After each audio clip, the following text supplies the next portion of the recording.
السلام عليكم ومرحبا بكم في قناتي وصفات سهلة مع أم ضحى. إن شاء الله الفيديو نتاع نهار اليوم يلقاكم بخير وبصحة جيدة.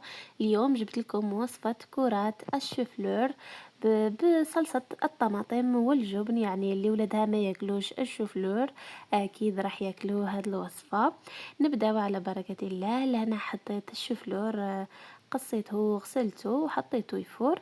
بعد ما فار لي اللهنا وطاب يعني تماما، ننزعه ونحطه في صحن بجهة بهذه الطريقة.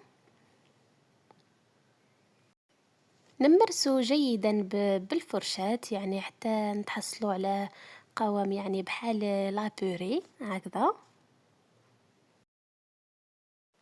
بعد ما مرسته هنايا جيدا نضيف له نصف صدر من الدجاج مرحي، ولا هنا تقدروا تستخدموا الاشوار تاني باش ترحوا هذاك الشوفلور، ولا تضيفوا كامل المكونات وتحطوهم في الاشوار وترحوا الكل مع بعض تاني يعطينا نتيجة جيدة. ثم نضيف له ثوم مسكرفج ومعدنوس، حوالي 2 فصوص من الثوم. ونضيف لهنا عندي الملح، الفلفل الأسود، الفلفل الأحمر، الكمون، توابل الدجاج والزنجبيل. نخلط الكل جيدا ثم نضيف ملعقة كبيرة من لاشابلور.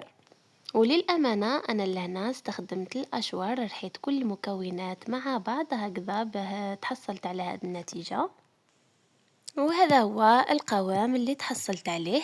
لهنا عندي في صحن صغير حطيت القليل من الزيت هكذا باش نستعن بها لتشكيل كرات الشوفلور والدجاج. نشكل الكرات بالاستعانة بالزيت، والكرات لهنا انتي تتحكمي في الحجم تاعهم. انا حطيتهم كرات متوسطين. نحط الكرات في الطحين ولا الفرينة بهذه الطريقة.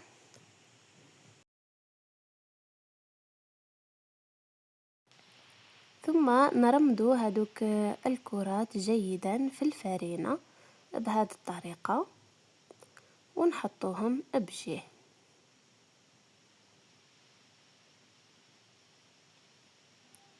هاي اللي كل هنا بعد ما كملت كل الكمية نبدل هنا نقلي في كرات يعني الكفتة تاعي في الزيت لهنا سخنته وحطيت الكرات نتاعي على نار تكون ما هيش قوية بزاف وما هيش قليلة.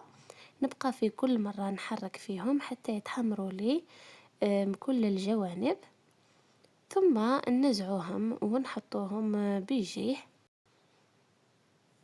بعد ما قليت كرات الشوفلور والدجاج نتاعي نحطهم بجيه، وفي نفس المقلاة حطيت بها القليل من الزيت وحطيت لها فصوص من الثوم، حوالي 2 فصوص من الثوم، ملعقة كبيرة من الطماطم المصبرة. نقلي الكل جيدا ثم نضيف لهم حوالي 2 حبات من الطماطم متوسطة الحجم، سكرفجتها وضفت لها الطماطم المصبرة والثوم، نحطها فوق النار ونخلوها تتقلى جيدا. لهنا بعد ما تقلات لي هذيك الطماطم ضفت لها الفلفل الأحمر، الفلفل الأسود، توابل الدجاج والملح. نحرك جيدا هذيك التوابل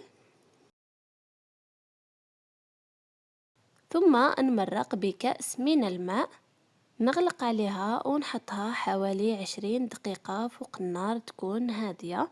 لهنا بعد مرور 20 دقيقة شوفوا القوام اللي تحصلت عليه، اللي يعني تحصلت عليه في هذيك صلصة الطماطم. نضيف لهنا كرات الشوفلور لهذيك الصلصة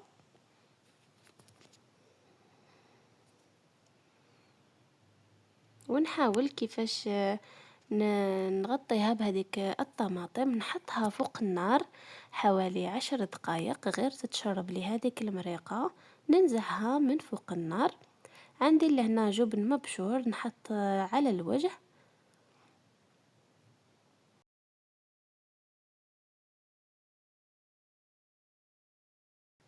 ونحطها فوق النار غير يذوب لي هذاك الجبن فقط.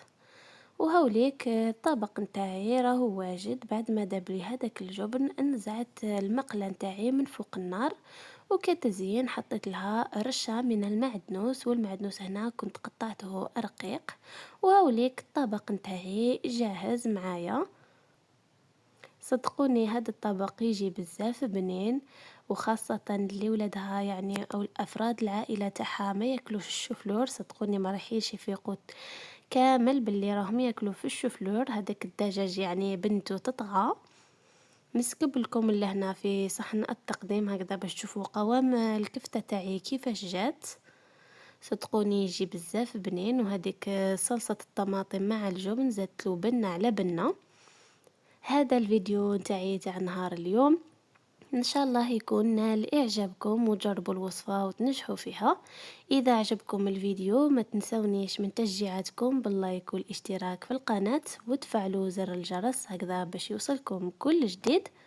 الى الملتقى ان شاء الله والى اللقاء.